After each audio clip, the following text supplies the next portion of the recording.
द्वितीयं बुद्धं शरणं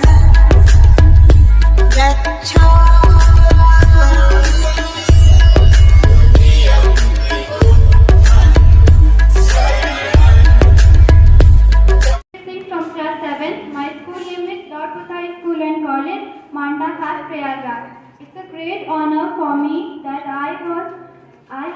I was given a chance to participate in such a auspicious program. I would like to thank my manager sir, my principal ma'am and Mr. Pari sir.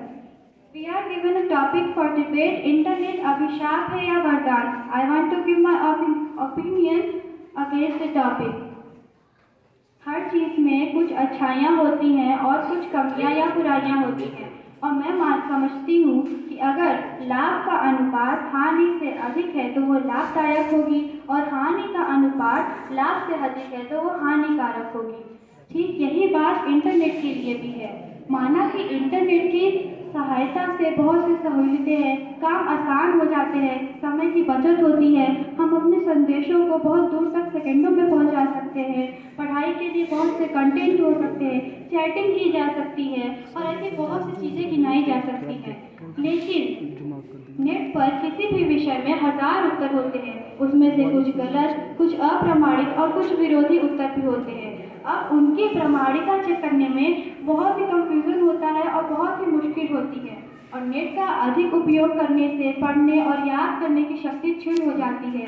Net पर व्यक्ति एक चीज़ ढूंढने जाता है और हजारों चीज़ में अनावश्यक उलझ जाता है। भारत जैसे देश में आज की युवा पीढ़ी 4 से 5 घंटे इंटरनेट में बिता देती है। आज की युवा पीढ़ी व्हाट्सएप, ट्विटर, यूट्यूब में घंटों चैटिंग करती है, पर किंतु उसके घर में उसके माँ बाप, उसके दादा दादी, उनके भाई बहन का उनको हाल चाल पूछने का भी उनके पास समय नहीं होता।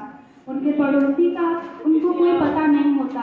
किसी भी शादी विवाह प्रोग्राम में वो अपने सब अपने इंटरनेट की दुनिया में व्यस्त होते हैं। किसी को किसी से बात करने का, किसी का हाल चाल पूछने का भी फुर्सत नहीं है।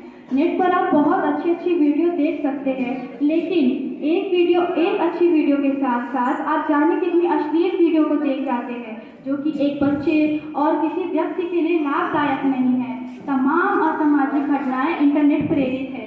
तर्क दिया जा सकता है कि लॉकडाउन में इंटरनेट के इस्तेमाल से पढ़ाई में सुधार आया।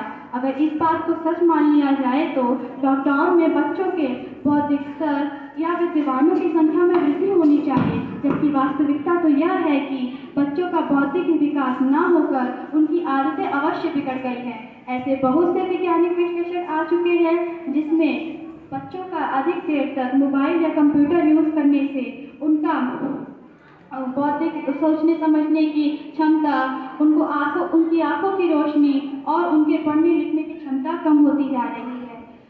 क्या आप इसे मानव सभ्यता का विकास समझते हैं? आज का मानव ब्रेन यंत्रों और मशीनों की ओर अग्रसर है बजाय इंसानों के, और ये आने वाली बहुत बड़ी खतरे की घंटी है। इंटरनेट गेमिंग ने कितनों की जान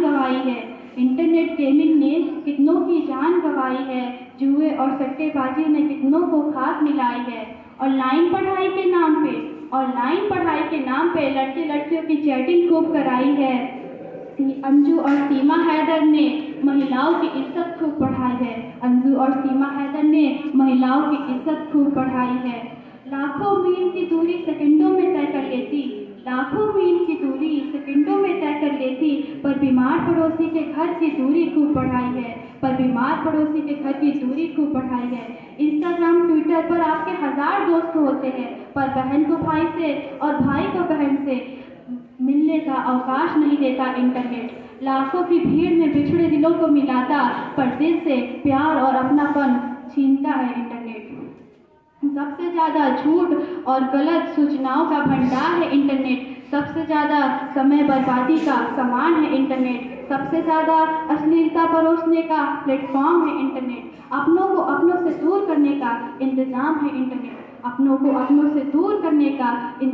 है इंटरनेट। लड़के लड़की को भगाने तथा घर की इज्जत को नीलाम करने का बाजार है इंटरनेट। लड़के लड़कियों को भगाने तथा घर की इज्जत को नीलाम करने का बाजार है इंटरनेट। युवा पीढ़ी के चरित्र हनन का सामान है इंटरनेट। युवा पीढ़ी के चरित्र हनन का सामान है इंटरनेट। अब तो बच्चा भी माँ की लोरी से नहीं नेट की लोरी से सोता है। अब तो बच्चा माँ की लोरी से नहीं नेट की लोरी से सोता है।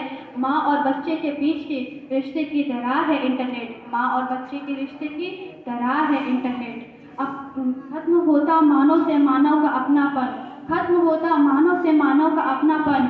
महफिल में भी जो बेगाना करते, आज की दुनिया का ऐसा इंतजाम है इंटरनेट। आज की दुनिया का ऐसा इंतजाम है इंटरनेट। कभी बच्चे अपने माँ बाप का नाम इंटरनेट पे खोजे तो हैरान मत होना। कभी बच्चे अपने माँ बाप का नाम इंटरनेट पे खोजे तो हैरान मत होना, क्योंकि रिश्तों के नेटवर्क को तोड़ने का औजार है इंटरनेट। क्योंकि रिश्तों के नेटवर्क को तोड़ने का औजार है इंटरनेट। कभी सारे रिश्तेदारों के नंबर जुबानी थे, कभी सारे रिश्तेदारों के नंबर जुबानी थे, आज खुद का नंबर भी याद नहीं। लुप्त होती स्मृतियाँ, धुंधले होते यादाश्त, ऐसे ही विस्मृतियों का मायाजाल है इंटरनेट। ऐसे ही विस्मृतियों का मायाजाल है इंटरनेट। कैसे कह दे वरदान है इंटरनेट, बस अभिशाप है, अभिशाप है, अभिशाप है इंटरनेट। Thank you.